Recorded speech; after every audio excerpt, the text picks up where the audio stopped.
Hey, what's up, everybody? Welcome back to another video only here on Telculp, guys. So for today, I'm going to show you how you can transfer ownership of a Google Drive folder to another user or to another account.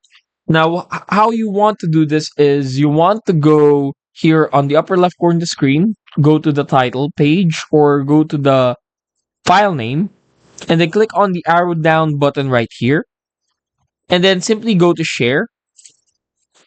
Now, what you want to do is you want to type in the account that you want to transfer the ownership to. So let's say I'm transferring it to this account.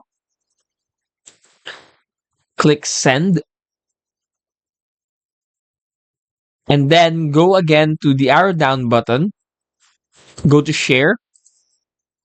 And then now you have what we call a transfer of ownership available right here.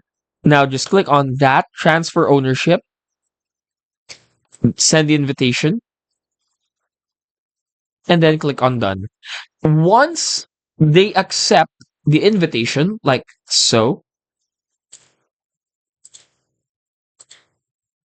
once they accept the invitation, automatically the other user account will lose the ownership of this file. So let's just refresh on this.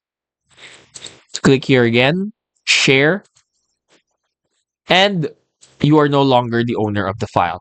Hopefully, we were able to help you out on this. If we did, of course, not forget to hit the like and subscribe button, and we'll see you again on another video only here on Telculp Guy.